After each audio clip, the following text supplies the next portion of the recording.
The following is a presentation of the Matt Talk Podcast Network.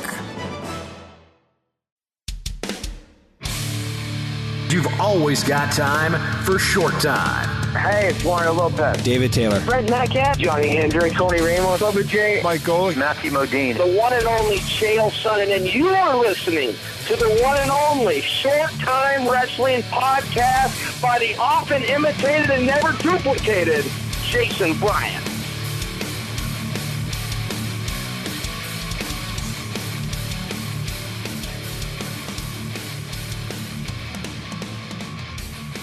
It's a Short Time Wrestling Podcast, episode 335. This one is going to go back to an interview I did with Daton Fix at the Hall of Fame Honors Weekend in Stillwater, Oklahoma. Actually, as the time you listen to this now, it's after the World Team Trials. Did it about a week before the World Team Trials. As you can tell, my voice a little bit rattled and frazzled as I announced the World Team Trials. I will come on following this interview with Mr. Fix and give some brief thoughts about the World Team Trials. But right now, from Hall of Fame Honors Weekend, Dave Schultz High School Excellence Award winner and Oklahoma State commit Daton Fix here on Short Time. Now here with Daton Fix, 2017 Dave Schultz High School Excellence Award winner from the great wrestling state of Oklahoma. Not the first Oklahoma guy to win this. Well, what's it mean, first of all, to win an award named after Dave Schultz? I mean, it's an extreme honor because, Dave Schultz, he means so much to the wrestling world, and just to be in the same sentence as him is an honor. How does somebody like you of your age come through and try to understand and totally get a grasp of what Dave Schultz meant to wrestling? Yeah, I mean, so it is difficult for me since I wasn't around whenever he was here. So, I mean, just stories that I've heard, and they always say that he was an amazing wrestler, but the type of person he was even greater. So just that kind of thing. And that's something that I strive to be too. I want to be known as a great wrestler, but an even greater person. When you hear the stories of Dave Schultz, and then you guys had the opportunity to really experience the Dave Schultz kind of dynamic with the Ruda shirts and the Foxcatcher documentaries and the film and Nancy coming back to the forefront of the sport of wrestling, what did you learn about Dave through all the media that came around through Mark's book and Nancy's documentaries that you were just like, wow, this guy's even bigger than I thought he was?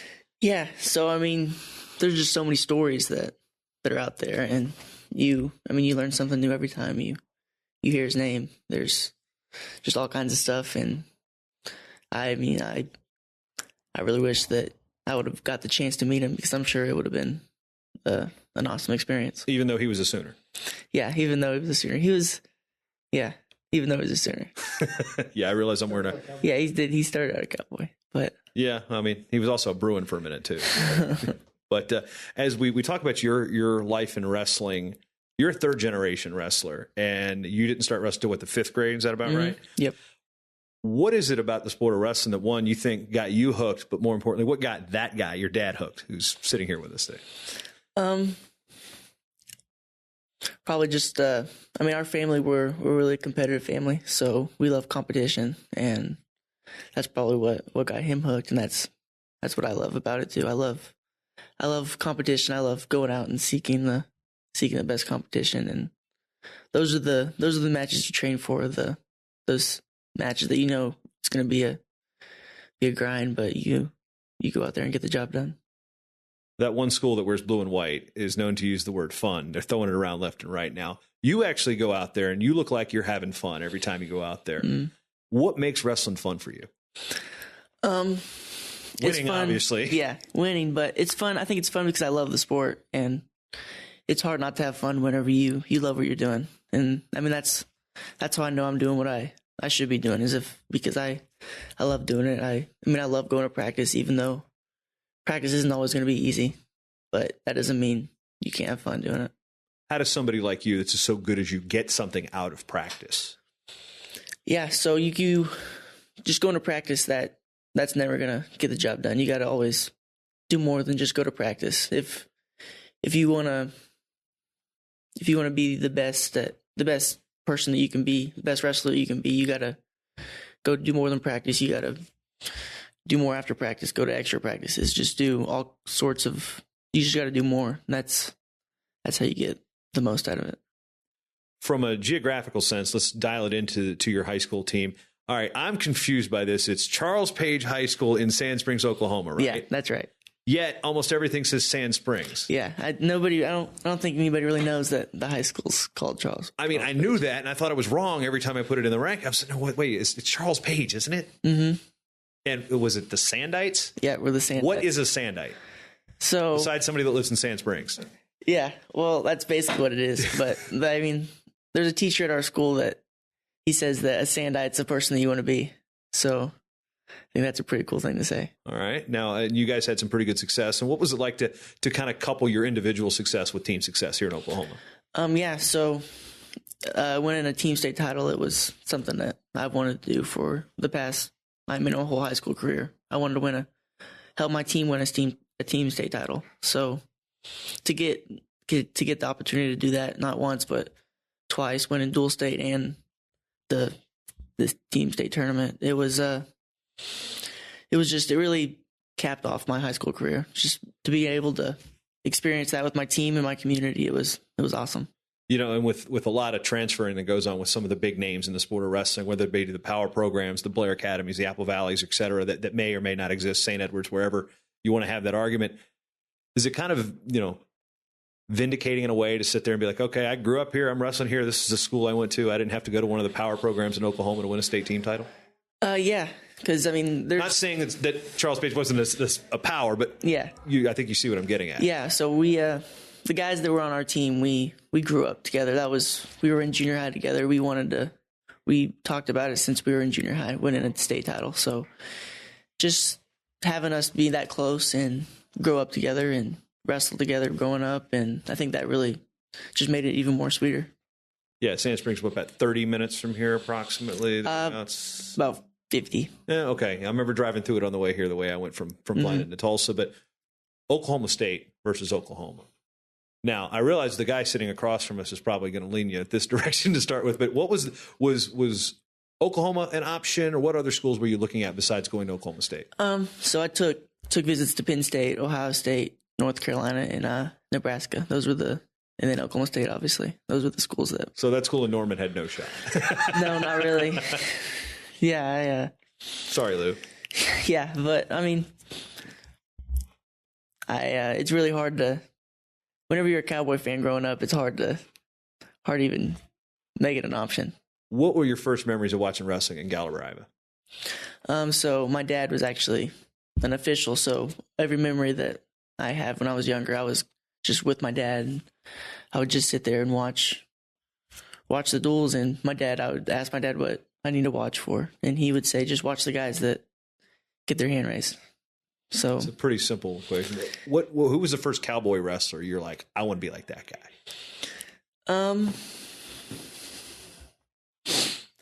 I don't know. It's going to sound weird, but I would always love to watch Steve Mocco. And because he's different. mean. I mean, he's just mean, and he would crush your will and spirit. Yeah. And I mean, he's different because he's a heavyweight, and he didn't wrestle like a heavy. He didn't wrestle like a heavyweight though. But I'd always like to watch him when I was younger. He was just really mean, and I loved the way he wrestled. Just really, really get after it. So as far as what it means to wear orange in this state, you're going there. This is 34 and counting. This is a tradition. This is it's something to wrestle in Stillwater. It's something to wrestle for John Smith. What were some of the things that are outside of the realm of conventional? Like, okay, yeah, they've got titles, they got good coaches. What were some of the other things that brought you to the decision to come to Stillwater? Just the relationships I already have here, and it's already it's been family for me for as long as I can remember. It's been like a family environment. Every time I'm here, I feel like I'm home, and I trust Coach Smith and the coaching staff, and I know that I can be the best possible wrestler that I can be whenever I'm training here in Stillwater. A couple years ago in Fargo, you guys had this monster Oklahoma group that was coming through. The juniors, it was a sick group. I mean, it was guys, Cade were on there, and you had all the other guys. It was just a crazy core of wrestlers. What was it like growing up in the state of Oklahoma with that group? Yeah, so, I mean, growing up in that environment and having those guys, you you get pushed every day in practice. I mean, it's not hard to find good workout partners when there's that many guys. So every time you're in the room, you're going at it with someone that's just as good as you or better than you. So that really helped me develop when I was younger, and I'm sure it's going to keep helping me whenever I get up to Oklahoma State. Is it kind of weird to sit back, and I'm sure you've heard all the old, well, when I was your age stories from your dad and all that, but now you're wrestling with kids that were kids of his teammates and stuff growing up. What's it like to kind of sit there and watch the way your parents are reacting at you wrestling with people that they've known their entire lives? Yeah, I mean, it's really cool because, I mean, I've known those guys, those kids that he's wrestled with, and stuff. Maybe even before you guys started wrestling too. Yeah, I've known those guys since I was really young, and just growing up with them, and eventually I'm going to be just knowing that I'm going to be on the same team as them. It's really it's a cool opportunity that I'm excited for. Growing up in such proximity to the National Wrestling Hall of Fame, this weekend, Honors Weekend, it's a big thing nationally. What's it mean to be involved in this? Even if you were just, here's a spectator, you're here winning an award, but what's it mean to you to be around? I mean, the class going in, Kerry Colatt, Tony Gizzoni, Andre Metzger, Chuck Yeagle, these are big names in the sport of wrestling as distinguished members. What do those guys mean to you, and what's it mean to be incorporated in this weekend with them? Yeah, I mean, it's just it's an honor to be up here and just even receive an award from the National Hall of Fame. It's always something that's on everybody's that's in the wrestling world. It's on their kind of their dream list is to get inducted in the National Hall of Fame. So it's really I'm just really grateful that I've got the opportunity to be here with all those great names. All right, now shifting gears to when you start rolling. When are you going to start taking classes? Are you going to wait until right as school starts? Are you going to take any summer classes? I start taking classes June 12th. So you have there's no gap year for you. It's like a gap week. Graduate and then okay, I'm going to Stillwater. Mm-hmm. Yeah. So are there any thoughts about? Obviously, people are going to ask you about. Are you going to redshirt? Are you going to get right out of the chute? What are the thoughts that you're thinking that the staff's got for you in mind? It's whatever Coach Smith wants. I trust Coach Smith, and whatever he says, it's going to be what's best for me. In terms of this team, there's been so many superstars that are going to Happy Valley. That's kind of creating a New York Yankees type of feel with college wrestling. Do you think it's good that there's a dynasty type of team that's ready to be pouncing for that teams like Oklahoma State and Iowa are like, not so fast? I mean, what are you envisioning for Oklahoma State wrestling to knock off Penn State from the perch right now? Yeah, I mean, obviously there's going to take some upsets because there's so many good guys, but I know there's guys on my team that have upset potential, and I know that when I get up there and we're training every day, and we're going to have a great opportunity to knock off Penn State. Do you think this is good for college wrestling, that there is now a monster team looking to bring 5 national champs back and possibly set records? Yeah, it's going to – you can either sit back and let them keep winning, or you got to go do something about it. So, I know my team, we're going to do something about it, and we're going to train harder than ever, and we're going to go get the job done. With somebody who's got the accolades, and I'm sure your trophy case is bigger than my house, and we look at everything you've done, what's the one thing that you can point to in high school that is not maybe your best achievement, but your favorite achievement? My favorite achievement in high school, like in my scholastic, so for my team, whenever from freshman to senior year, whether it be freestyle or in that age group. I mean, there's a lot of stuff you won. Yeah, so probably my junior world bronze medal, just because I felt like I was the best. I feel like I was the best wrestler in the bracket, and just being there and knowing that I could have been a world champion. That's just something that pushes me. So that's probably my favorite achievement. Even though it doesn't involve being at the top, because it gives me something to chase. Something to chase and just something to look forward to. What did you learn about yourself through that experience? I learned not to sit back, just let it fly, and I know that my training and I've done what I needed to do to be the best. I just got to go let it fly and just don't worry about who I'm wrestling. Yeah, wrestlers from Hungary and Russia and Iran don't look at Flo's big board. No, they don't look at it. They don't care who you are. So you can't care who they are. Your style of wrestling, it's very fun to watch. It's wide open. You put a lot of points on the board. Which style do you prefer to wrestle, folk style or freestyle? Freestyle. I don't know. I kind of fell in love with freestyle because I don't know if I was probably a little bit better at it whenever I first started. Because I started wrestling folk style in like 5th grade, 5th grade, and then I started wrestling freestyle as a 6th grader. So I really started about around the same time. And I probably had more success in freestyle at the start, and it just kind of I fell in love with it, and I feel like I can really open up in freestyle and just let it fly. What is it about international travel that's helping your scholastic style, collegiate style of wrestling? Yeah, so whenever you travel to another country to wrestle, you never know what to expect, and you can't take anything for granted because you don't know if you're going to have a mat to wrestle on. You don't know what it's going to be like over there. So it really, whenever I'm back here, I don't take as much for granted, and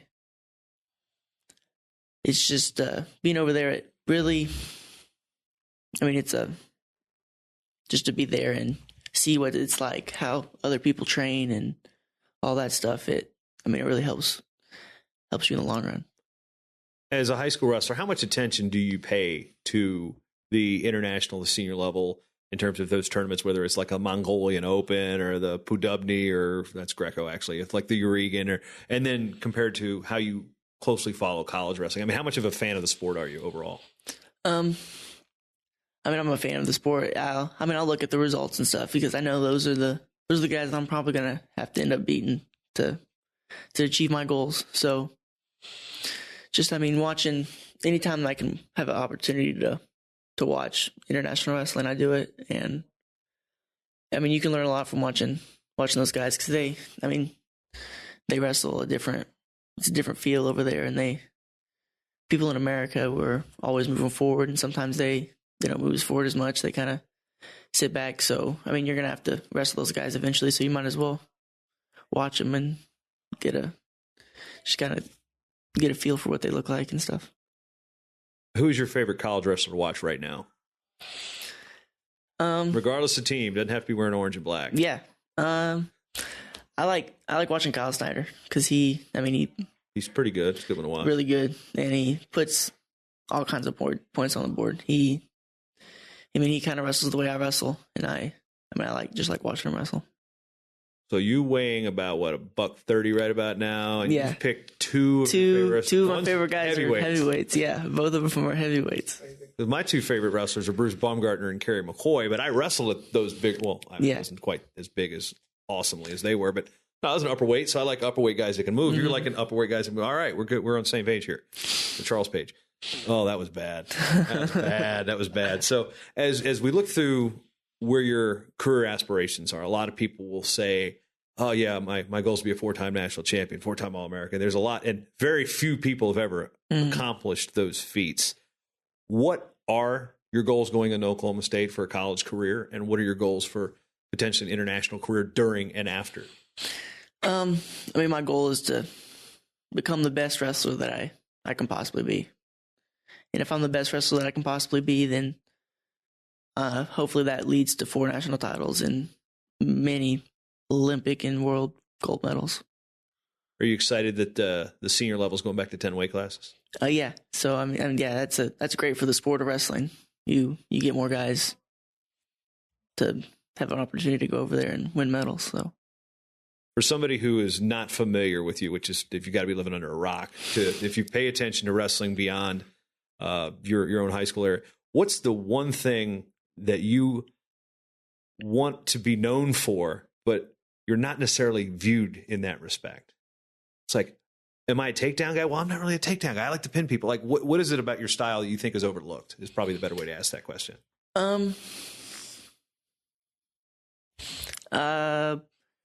Probably my shots, because a lot of people they watch me wrestle. They're like, oh, he's got a slide by. He's got an inside trip. But really my shots, if you watch me out throughout the high school season, my shots are, I shoot a ton, and I obviously I want to get my shots better and get my setups better, but I feel like my shots are probably a little bit underrated, and I'm working to get better at that. What's left for you this summer? Go win a junior world title. That's really the only goal I have this summer, is just go. That's been on my mind since last year in Macon, France, and that's my goal for this summer. Congratulations. Thank you. You are listening to the Short Time Wrestling Podcast with my daddy, Jason Bryant. You know, that drop with my daughter, Lucy, there, who turns 5 in just over a week. Just every time I hear it, I insert it with show. I'm like, man, I really like the fact that I get to put my kid in the show. As you heard on the intro there, I'm a little raspy. I got so freaking fired up this weekend at the World Team Trials in Omaha. Sandy Stevens and myself served as the announcement team, A.L. Hazlip as a producer. This thing was quite possibly one of the greatest wrestling experiences in terms of the quality of wrestling, what it meant, the production, just everything about the weekend seemed to be a home run. And being fortunate enough to be where I'm at and positioned and be, more or less a soundtrack to what's going on here, I was blown away by the competition. I was blown away by the staff at the Devaney Center. USA Wrestling, Pete Isaias and his crew knocked this one out of the park. The production side at Flow Wrestling, they knocked it out of the park. The music on the production side from the Devaney Center, Chris and the crew timing things right just perfectly, really made the job that I had to do there, which is basically just present the wrestlers, because nobody comes to these tournaments here for me. I can tell you that. Not one ticket was sold because they heard I was announcing. So, it just made my job so much easier. And I've just finished up listening to the T-Row and Funky show, which you can check out on, if you need a quick link to it, go to matttalkonline.com/directory, and there's a list of every single wrestling podcast that we know of. I think it's up to 40 now. But you can see Ben Askren and Tommy Rowland's perspective, or you can hear their perspective. They go real in-depth. I don't want to go real in-depth on this particular episode. I'll do that later on later episodes, maybe sprinkle them in as we go later and my voice comes back, because I got 2 weeks off before I go to Germany for the European Championships, Junior European Championships. But early indications are, and I hate to use best and all-time when there's situations where there are things that I cannot grasp. So in my career, I've been every Olympic trials or World Team Trials, except for 2013, since 2004. Now, Olympic trials and World Team Trials are different entities to me. So therefore, I'm not comparing a World Team Trials to an Olympic trials. The Olympic trials have drawn huge. I've been to 4. I've been to Indianapolis, Vegas, and Iowa City twice. So 4 Olympic trials, they're not part of this conversation. World Team Trials, the only one I missed was in 2013 because Lucy was turning 1, and that was Dake Burroughs, the series where Dake threw Burroughs basically into a table, and it was like, Dake's the only guy in the sport of wrestling who I believe has thrown Burroughs more than once, and it's quite impressive, and that was one thing that set the tone. I think just watching the replay of Dake when he takes the chest lock, hips in and pops, it was just like, are you kidding? Just the strength, and that set a tone. We saw some great stuff. Gilman Ramos set a tone. And, what is it about the 8 seed? Last year, Molinaro and Cox came out of the challenge tournament as the 8 seeds in the challenge tournament, the Olympic trials, to make the Olympic team. Now, Thomas Gilman, and he comes through as the 8 seed, beating 4 NCAA champions and Tyler Graff to make the freaking world team. That guy, and he did it in Lincoln, which is, about an hour or so from where he went to high school. He's from Council Bluffs on the other side of the border, but he went to high school in Nebraska, so a little familiarity there. Burroughs and Green, some Huskers making the team, I think, led to the fan base there. And give it up to the Lincoln CVB. I want to go back to, I don't want to talk about the wrestling here as much as how everything really came together. See, I'd never been to Lincoln, Nebraska, except one time driving through it on my way from Colorado Springs to see my wife in Minnesota, because that first year we were married, a lot of people don't know, we actually saw each other like 7 days a month. That was it. She was ultra commuting, at the time. But so I stayed in Econo Lodge because I was driving through Kansas and I realized I got to do something. There's no scenery here. I turned north on 81, nearly ran out of gas. Stayed at some Econo Lodge in Lincoln, which I actually saw this weekend. It was right off the highway. But anyway, so when I get to Lincoln, I'm just so fired up. I'm going just tangentially in different directions. Venue, awesome.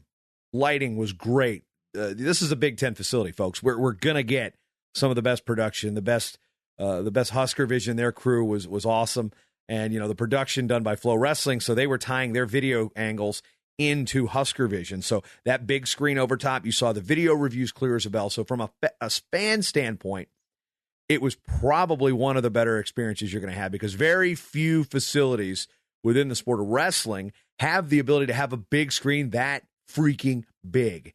It was gigantic. Devaney Center, quality first class arena. They had redone it and actually brought the total possibility capacity down, because that is where the just awesome Husker volleyball team plays. So they've downsized. It used to be thought you'd be bigger. Used to be bigger. Now it's smaller, and it's, I think, the perfect size for this style event, because while I believe 18 to 20,000 people should have been there watching this, and they should have put it in the Pinnacle Center. Right now, our American wrestling fans, really, we're still not freestyle fans as much as we are college wrestling fans. And I think we're fans of our college teams more than we are fans of individuals. So I think that leads to some of the freestyle fan apathy, so to speak. And it's funny that we're a niche within a niche.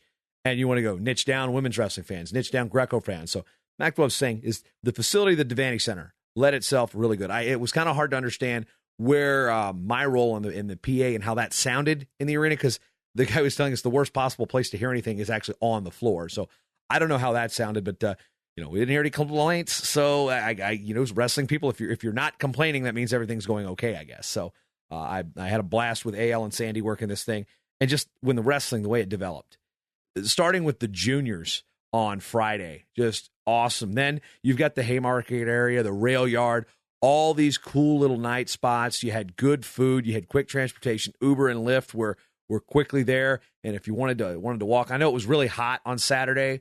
Thankfully, the AC in the arena. Some people were maybe complaining about it, but it was fine for me. And I tend to sweat a lot, so not quite as much as Jaden Cox. But you know what? It was comfortable for people working the event. There was plenty of hotels. There was plenty of space. Good local food, good local brews. I mean, I'm a craft beer guy, so I really want to sample the place. My favorite place, I think, down there was called Hopcat. They had 130 beers on tap, so I was a real fan of that.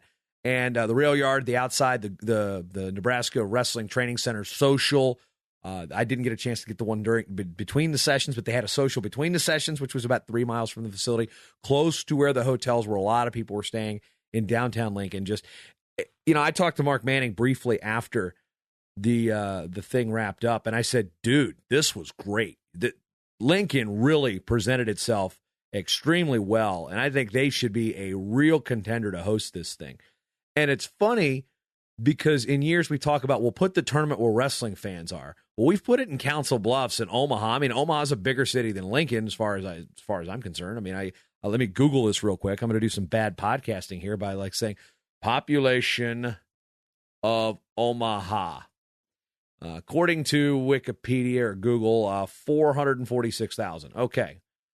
Lincoln, Nebraska. Population, it is 272,000. So both good-sized cities, but, Omaha's bigger. Last time it was basically in Omaha, Council Bluffs. We had maybe 1,000 people at the Mid-America Center. Basically 1,000 people 7 years ago. Now, also, that was also in an era of the ball draw era. So that binary code of wrestling, the 011010, that may have led to the issues with fan attendance. I'm not sure. I mean, Lincoln has Nebraska, so you got your natural draw with Burroughs and James Green. But, they weren't wrestling until the late session because they were sitting out. So, okay, we had 500 more people show up for the finals than the first session on Saturday. 4,100. Iowa fans, they came very well to support, for the most part, Gilman, at least in the finals, because he got a bigger pop than Ramos did. And I'm sure there's some Hawkeye faithful that still root for Tony Ramos. And They're not exactly too bent out of shape about his comments last year over Tom and Terry. But you know what? Some people say, yeah, once a Hawk, always a Hawk. So except for maybe the whole Iowa State coaching situation right now. But but I digress. We had good fans. We had good location. We had good everything. And the thing is, here's the best part about it. All those things, they don't mean squat unless we had good wrestling. And we had good wrestling. We had phenomenal wrestling. And, you can say what you want about how the match was called. The third match with Taylor and Cox was called. You know what? That's for you to decide. I'm not going to change your opinion. Whether or not I think the match was called correctly is not, it's immaterial to your opinion on it. Because while I think, yes, there could have been a caution in 2 there. Absolutely could have been a caution in 2. But there was also a minute and 20 seconds to go for the Magic Man to score. So, the guys have never had a problem scoring, and people ran away from him all the time in college. So, there's conflicting viewpoints or alternate arguments to be had. I can feel, I feel bad for Dake and Taylor because, man, those guys are phenomenal, and they're not on a world team. I'm not going to change your opinion one way or the other, so I'll let you decide. But I'm just here to tell you that since 2005, I guess that was my first world team trials, Ames. That was the first year of the crap rules, first year of the shit rules. Then we had those rules up until 2013. And that was, oddly enough, the first year I didn't go because I had a birthday. Everybody always told me, I might miss birthdays here and there. Thankfully, the way my kids were born, it wasn't really during the height of wrestling season. One overlapped the trials because they moved it differently because the way Zeke set the schedule was crazy different when he was the national team coach. But I have not seen a better final session.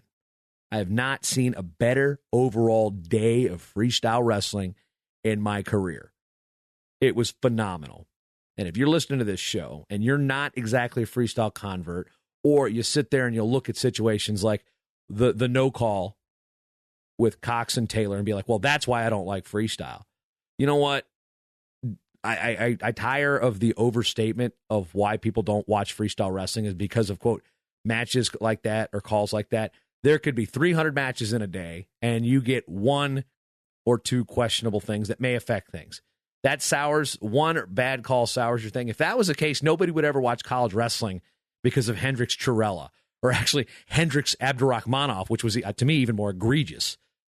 So we have bad calls in folk style wrestling every day, and you still show up to watch.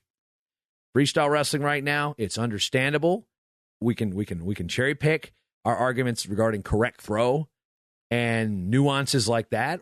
There are a lot less nuanced rules than there used to be. Expose your back, you give up points. You score a takedown. You pushed out of bounds, you give up a point unless you're on your knee. Okay, there are nuances. But for the most part, this was an extremely crisp event. The wrestling was great. I didn't even have to explain the rules as the announcer as much as I normally would, only in situations like criteria, because we've got the Husker crowd, probably more of a folk style based crowd. Okay, what's that underline? What's that criteria? I didn't want to read the rule book to you, and you know what? With the way the rules are now, I don't have to.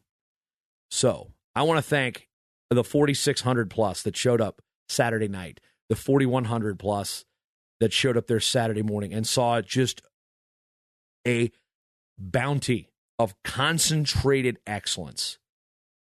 This is the one tournament you get the best of the best each year. Of course, the Olympic trials is also, you get that during the Olympic year. Darian Cruz, Thomas Gilman was an NCAA semifinal.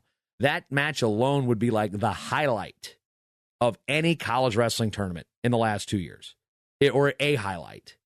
You get 2 All-Americans beat, boom, oh, wow. That's a tournament quality final. That's a national semifinal quality match. It was a pigtail. It was the 8-9, folks. That's how good this tournament is. Concentrated excellence. And I really hope Lincoln, Nebraska gets this thing next year. And I really hope this thing sells out. So all of you guys, we're going to wait to get in. Having a demand for wrestling makes this sport better. And it makes it better from so many different ways. You want flow numbers to just explode for viewership. You want people showing up. I'd much rather have people in the stands than sitting at home if you're within reasonable drive or travel. I'm going to preach to the choir here, okay? Those of you who were there or watched it and loved it, you know what I'm talking about. I'm just going to end my rant right there because you know what? It was one of the best days in the sport of wrestling I've ever witnessed. Definitely the best world team trials. Definitely the most fans for world team trials I have witnessed in the last 13 years. It's hard to get better than that. And we got a really good world team. We have a really, really good world team. The only drawback I think about this whole thing is the Greco and the women were not part of this. They had their trials in Vegas, separated. Well, I don't know how I feel about the fact that our country, I guess you got to pick your battles, I guess. And as much as I respect the women and the Greco, we're going to be folk style first in the United States. And then we're going to recognize those folk style wrestlers on the freestyle mats. That's where that's the people you know. Certainly hope the rest of this country that wants to give international wrestling a chance pays attention to our Greco and our women's athletes because they train every bit as hard. They just don't have the name recognition. Helen Maroulis, though, she changed that. Let's see what happens in Greco. Let's see if we can get another medal winner out there. We had the stash, win a couple bronze medals. I understand people are going to have their favorites, and they're not going to watch what they don't want to watch. But guess what? Wrestling is wrestling, regardless of the style. So I am super pleased we supported the World Team Trials. Our next step is packing the World Team Trials. Then a step after that is packing it for all three styles. Our next step after that is getting it into bigger arenas so we can pack it in bigger places and grow this sport. That's what I got for today. Thank you for listening to the Short Time Wrestling Podcast. If you've been with me this long, bless you, man, because I just felt like going on a rant. Anyway, I'd like to thank, there's so many people I ran into this weekend that I want to thank. I know Tracy from the Nebraska Wrestling Training Center hooked me up with a shirt for Wrestling Shirt of the Day, # Wrestling Shirt of the Day. Got to see my boy Joey Massey from Pocosin. He's out there somewhere. Matt Lackey and his wife Elisa saw them. It's just, there's really countless people to thank. I'm thinking Eric Sanders, who sent me a picture, let me know the Bison Turf is ready to open up. Got to meet his future father-in-law. Eric's getting married on July 1st. Actually, Adeline Gray also getting married on July 1st. I had to RSVP with regrets to both of those weddings because I'll be in Germany at the European Juniors, and it's like, man, I really wanted to go to Canby, and I really wanted to go to Denver. It was going to be a tough call either way, and then, I'm not going to go to either.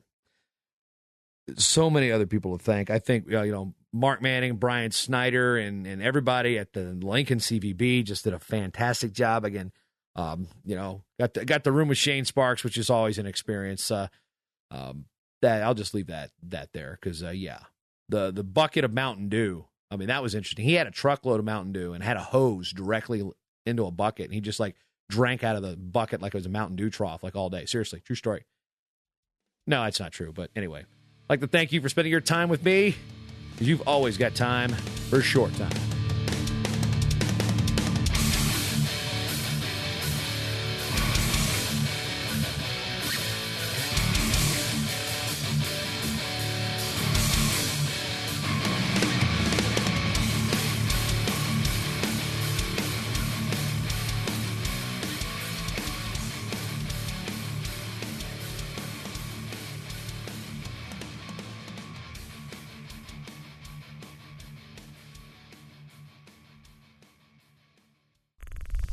Show is part of the Matt Talk Podcast Network. For more wrestling podcasts, head over to MattTalkOnline.com. I just realized I talked without a script for 18 minutes. How you guys do this, how you guys say I save your drives is beyond me. I love you for it, though. That's the hidden outtake. Well, it's not even an outtake. I'm kind of recording this with knowledge that it's not an outtake. I just went back and looked at the timeline on the editing. I was like, wow, I ranted about the World Team Trials almost as long as the Daton Fix interview. So that's all I got.